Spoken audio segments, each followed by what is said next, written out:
Maria Imaculada. Eu sou Fábio de Jesus por Maria e esse é o canal Subindo a Montanha. Palavras de vida eterna, o pão da palavra no seu dia a dia, porque não só de pão vive o homem, mas de toda a palavra que provém da boca de Deus. Hoje é segunda-feira, começamos uma nova semana com a graça de Deus. Segunda-feira na igreja, tradicionalmente nós rezamos pelas almas do purgatório. As almas do purgatório são aquelas almas das pessoas que morreram na amizade com Deus, mas que ainda não são perfeitas. O Hebreus diz que sem a santidade ninguém verá a Deus. Mateus capítulo 5, versículo 48, Jesus diz: sede perfeitos como o vosso Pai Celeste é perfeito. São João vai dizer que Deus é luz. E se Ele é luz, não há treva. A treva não se mistura com a luz, mas a luz dissipa toda a treva. Assim, para entrar no céu, para entrar na bem-aventurança eterna, temos que ser 100% santos. Quem é 100% santo? Alguns, na história da igreja, alcançaram essa graça. Mas a grande maioria, buscamos a santidade, mas aí ainda temos vícios, temos imperfeições, temos pecados veniais, temos defeitos. E se morremos assim, em estado de graça, porque não estamos em pecado mortal, mas estamos na amizade com Jesus, mas infelizmente ainda não alcançamos a santidade. Precisamos nos purificar. Precisamos nos preparar para entrar no céu. Então, Deus, na sua misericórdia, concede que essas almas vão ao purgatório. Purgatório, purgar significa purificar. E o sufixo ório significa lugar. Então, purgatório, lugar de purificação. Ali a alma se prepara, se desprende das suas imperfeições para entrar no céu glorioso. Só que para isso a alma sofre. O purgatório é um fogo semelhante ao fogo do inferno. Com exceção que no inferno as almas sofrem odiando a Deus, no purgatório as almas sofrem amando a Deus. E esse sofrimento é um sofrimento que se baseia na saudade de Deus, no desejo de Deus que ainda não pode ser satisfeito. Por isso nós precisamos rezar com as nossas orações, com os nossos méritos, principalmente com a oração da Santa Missa e do Rosário, rezar para que essas almas se purifiquem o mais rápido possível e penetrem no céu. E penetrando no céu, se tornarão almas santas, contemplarão a visão de Deus e vão rogar por nós. Imagina você, uma alma que você ajudou a entrar no céu com as suas orações, o quanto que essa alma não vai rezar por você. Então, rezar pelas almas do purgatório antes de mais nada é um investimento. Reze pelas almas do purgatório. Eu ouvi uma vez um santo que dizia, agora eu não me lembro o nome do santo, mas eu ouvi uma frase de um santo que dizia assim: eu nunca vi alguém que rezasse pelas almas do purgatório morrer na inimizade com Deus, mas sempre morrer em estado de graça, em odor de santidade. Então reze pelas almas do purgatório. O evangelho que a igreja nos propõe nesse dia 30 de janeiro está em Marcos, capítulo 5, versículos de 1 a 20. Pelo sinal da Santa Cruz, livra-nos Deus, nosso Senhor, de todos os nossos inimigos, em nome do Pai, do Filho e do Espírito Santo. Amém. Chegaram a outra banda do mar, ao território dos Gerazenos. Ao sair Jesus da barca, foi logo ter com ele, saindo dos sepulcros, um homem possesso de um espírito imundo. Tinha o seu domicílio nos sepulcros e nem com cadeias o podia alguém ter preso. Tendo sido atado por muitas vezes com grilhões e com cadeias, tinha quebrado as cadeias e despedaçado os grilhões, e ninguém o podia dominar. E sempre dia e noite andava pelos sepulcros e pelos montes, gritando e ferindo-se com pedras. Vendo, porém, a Jesus de longe, correu e prostrou-se diante dele e clamou em alta voz: que tens tu comigo, Jesus, Filho do Deus Altíssimo? Eu te conjuro por Deus que não me atormentes. Porque Jesus dizia-lhe: espírito imundo, sai deste homem. Depois perguntou-lhe: que nome é o teu? Ele respondeu: o meu nome é Legião, porque somos muitos. E suplicava-lhe instantemente que não o expulsasse daquele país. Andava ali pastando ao redor do monte uma grande vara de porcos. Os espíritos imundos suplicaram-lhe: manda-nos para os porcos, para nos metermos neles. Jesus deu-lhes permissão. Então os espíritos imundos saíram e entraram nos porcos. E a vara, que era de cerca de 2.000, precipitou-se por um despenhadeiro no mar, onde se afogaram. Os que andavam apacentando fugiram e foram espalhar a notícia pela cidade e pelos campos. E o povo foi ver o que tinha sucedido. Foi ter com Jesus e viram o que tinha sido vexado o demônio sentado, vestido e são do juízo. Ele que tinha estado possesso de uma legião inteira. E tiveram medo. Os que tinham visto contaram-lhe o que tinha acontecido ao endemoniado e aos porcos. Então começaram a rogar a Jesus que se retirasse do território deles. Quando Jesus subiu para a barca, começou o que fora vexado do demônio a pedir-lhe que lhe permitisse acompanhá-lo.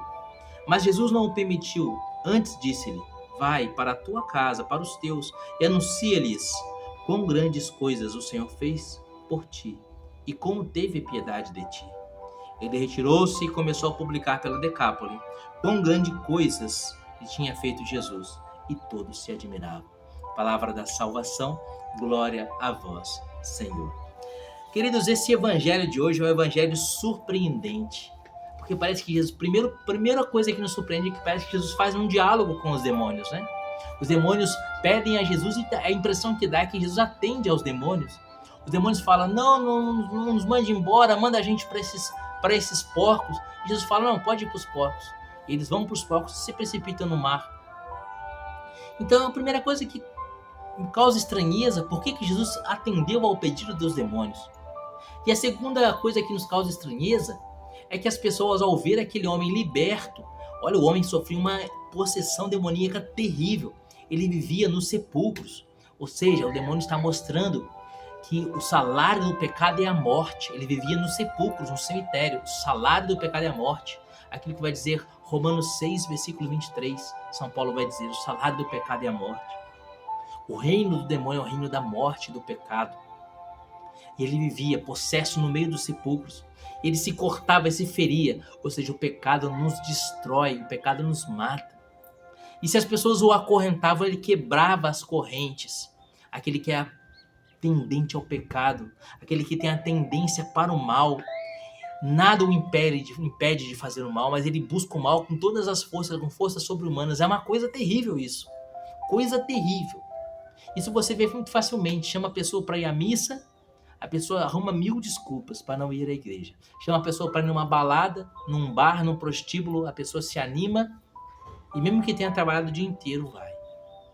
Mesmo que esteja doente, vai. Quebra as correntes. É o primeiro sinal que o evangelho nos dá.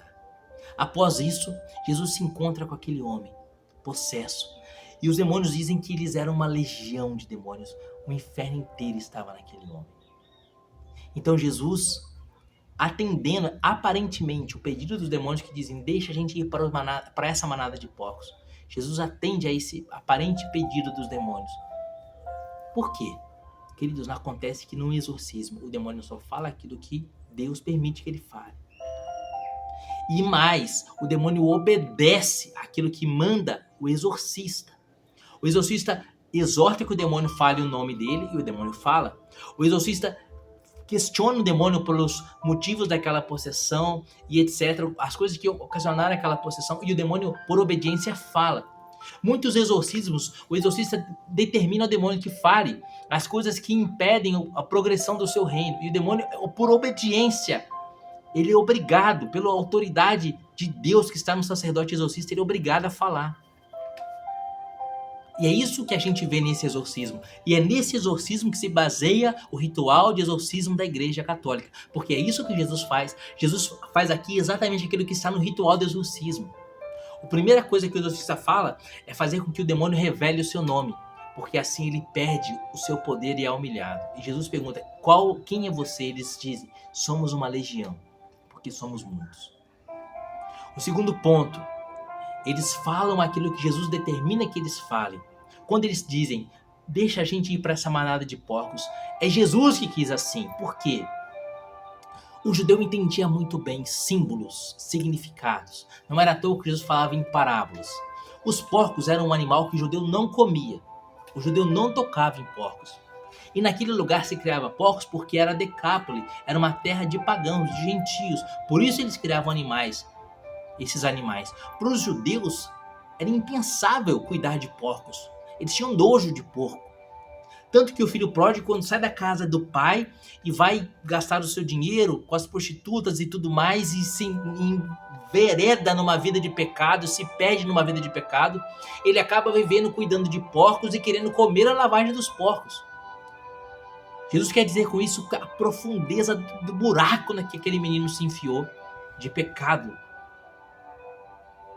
Então, quando Jesus fala, vai para os porcos, Jesus está mostrando mais uma vez o pecado, como ele é terrível. Por quê? O pecado, o porco é um animal que não olha para o céu, ele não consegue reclinar a sua cabeça para contemplar o céu, mas ele só olha para baixo, para a terra. E o porco fuça com seu focinho comida podre e vive no meio da lavagem, da sujeira, da podridão. Essa é a vida do pecado. O pecador não consegue elevar o coração ao alto. Como nós falávamos no vídeo de ontem, em que Jesus dizia, bem-aventurados os pobres de espírito, porque terão o reino dos céus, porque deles é o reino dos céus. O pobre de espírito é aquele que tem o seu tesouro lá no alto da montanha, que vive buscando o alto e que sabe que tudo nesse mundo passa, mas só tem um patrimônio, que é a sua alma, que ele precisa salvar. E tudo mais, o dinheiro, o carro, a casa, o emprego, o trabalho, a família, são meios para salvar esse patrimônio da alma e para estar com Jesus no meio da montanha. São meios, não são fins. Mas o pecador é o contrário. O pecador tem na lavagem desse mundo o seu tesouro. São Paulo vai dizer, eu tenho para mim que as riquezas desse mundo são como esterco comparado ao conhecimento de Cristo Jesus. É lixo, é esterco, é estrume, é podridão. A riqueza, os tesouros, as maiores glórias desse mundo são lixo, podridão e esterco, lavagem de porco, comparado com o conhecimento de Jesus. Vai dizer São Paulo. E é isso que Jesus nos ensina. Sabe por quê? Porque depois que aqueles porcos recebem os espíritos malignos, eles se mergulham no mar e se afogam. Lembrando que o mar na Bíblia é símbolo do sofrimento, da tribulação, da ausência de Deus, do pecado. Então eles vão para o mar e se afogam no mar. Os donos daqueles porcos pedem para Jesus sair da terra deles. E sempre me impressionou. Por que aqueles homens, vendo um tremendo sinal, um exorcismo maravilhoso, Jesus recuperou, salvou aquele homem, por que eles pedem que Jesus saia da sua terra? Então eu fui buscar na Catena de São Tomás de Aquino, onde São Tomás traz os comentários do Evangelho de Marcos. Por quê? Segundo os santos padres, aqueles homens pedem que Jesus saia da terra deles. E os santos padres dizem na Catena de São Tomás que aqueles homens pediram a Jesus que se retirasse daquela terra porque eles eram avaros. E eles não queriam que Jesus lhes desse mais prejuízo financeiro que ele já tinha dado, fazendo perder 2.000 porcos. Eles eram apegados às coisas. Eles não ficaram felizes porque Jesus libertou o homem, mas eles ficaram chateados porque Jesus fez perder 2.000 porcos. Lembra Judas? Quando a mulher quebrou um vaso de alabastro e ungiu os pés de Jesus, e Judas ficou chateado, porque ele dizia, se podíamos vender esse vaso, esse alabastro e dar o dinheiro aos pobres, e o evangelista dizia, ele não queria saber de pobre, ele roubava o dinheiro que estava na bolsa, ele planejava era roubar o dinheiro do alabastro. E aquela mulher quebrando o vaso de alabastro e ungindo os pés de Jesus frustrou a avareza de Judas. Ontem eu dizia, Mateus 6:21, onde estiver o seu tesouro estará o seu coração. E mais uma vez no evangelho de hoje, Jesus nos mostra que a avareza nos prende aos porcos.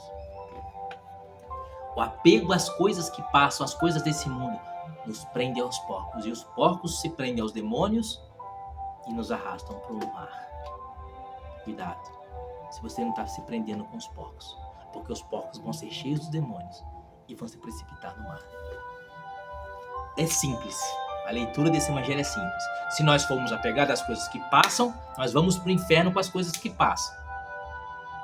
Se o nosso coração estiver em Deus, como o coração daquele homem ficou em Deus depois do exorcismo, e ele passou a propagar as coisas que Jesus havia feito por ele naquela terra de pagãos, passou a ser luz naquela terra de pagãos, e passou a levar as pessoas a ter o coração voltado para o alto da montanha. Onde estiver o seu tesouro, estará o seu coração. Mateus 6:21. Meditei isso ontem, meditamos isso hoje de novo. Aquilo que Jesus nos traz ontem, Jesus repete hoje de novo. Jesus está falando. São palavras de vida eterna. São palavras de salvação. Ouça aquilo que Jesus te diz. E peça a Jesus a graça de desapegar-se das coisas que passam. E de fazer das coisas desse mundo apenas um trampolim para amar ainda mais a Jesus. Que Deus te abençoe. Eu te espero lá no alto da montanha. Corações ao alto. Que o nosso coração esteja em Deus. Viva Maria Imaculada.